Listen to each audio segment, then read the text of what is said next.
اعوذ باللہ من الشیطان الرجیم بسم اللہ الرحمن الرحیم۔ حضرت امام علی زین العابدین سید سجاد علیہ الصلاۃ والسلام کے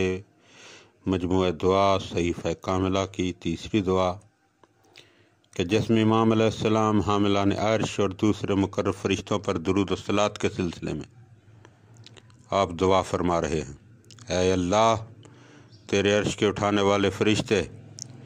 جو تیری تسبیح سے اکتاتے نہیں اور تیری پاکیزگی کے بیان سے تھکتے نہیں، اور نہ تیری عبادت سے خستہ و ملول ہوتے ہیں، اور نہ تیرے تعمیل امر میں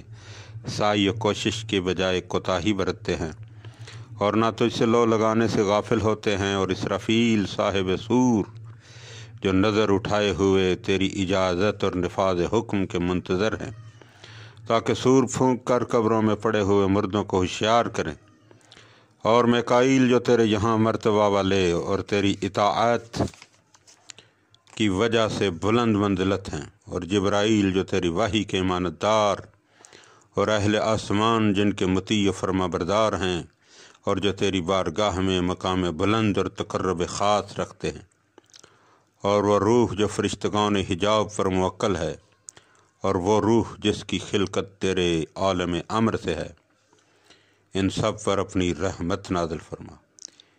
اسی طرح ان فرشتوں پر جو ان سے کم درجہ اور آسمانوں میں ساکن اور تیرے پیغاموں کے امین ہیں، اور ان فرشتوں پر جن میں کسی سعی و کوشش سے بد دلی اور کسی مشقت سے خستگی یا درماندگی پیدا نہیں ہوتی، اور نہ تیری تسبیح سے نفسانی خواہشیں انہیں روکتی ہے، اور نہ ان میں غفلت کی روح سے ایسی بھول چوک پیدا ہوتی ہے جو انہیں تیری تعظیم سے باز رکھے۔ وہ آنکھیں جھکائے ہوئے ہیں کہ تیری نور عظمت کی طرف نگاہ اٹھانے کا ارادہ بھی نہیں کرتے، اور ٹھوڑیوں کے بل گرے ہوئے ہیں، اور تیرے یہاں کے درجات کی طرف ان کا اشتیاق ہے، بے حد و بے نہایت ہے، اور تیری نعمتوں کی یاد میں کھوئے ہوئے، اور تیری عظمت و جلال کبریائی کے سامنے سر افگندہ ہیں، اور ان فرشتوں پر جو جہنم کو گناہ گاروں پر شعلہ ور دیکھتے ہیں تو کہتے ہیں پاک ہے تیری ذات، ہم نے تیری عبادت جیسا حق تھا ویسی نہیں کی۔ اے اللہ، تو ان پر اور فرشتگان رحمت پر اور ان پر جنہیں تیری بارگاہ میں تقرب حاصل اور تیرے پیغمبروں کی طرف چھپی ہوئی خبریں لے جانے والے اور تیری وحی کے امانت دار ہیں، اور ان قسم قسم کے فرشتوں پر جنہیں تو نے اپنے لیے مخصوص کر لیا ہے، اور جنہیں تسبیح و تقدیس کے ذریعے کھانے پینے سے بے نیاز کر دیا ہے، اور جنہیں آسمانی طبقات کے اندرونی حصوں میں بسایا ہے، اور ان فرشتوں پر جو آسمان کے کناروں میں توقف کریں گے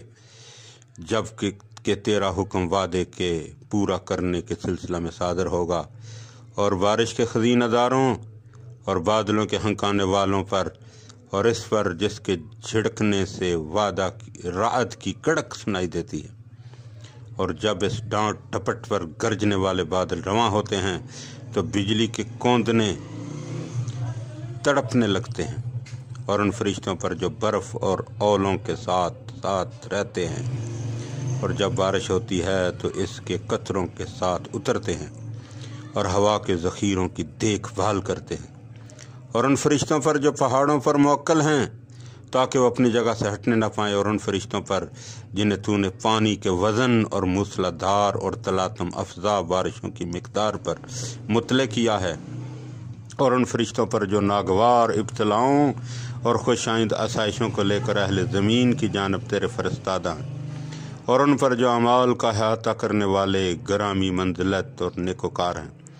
اور ان پر جو نگہبانی کرنے والے کرامن کاتبین ہیں، اور ملک الموت اور ان کے آوان و انصار، اور منکر نکیر اور اہل قبور کی آزمائش کرنے والے رومان پر، اور بیت المعمور کا طواف کرنے والوں پر، اور مالک اور جہنم کے دربانوں پر، اور رضوان اور جنت کے دوسرے پاسبانوں پر،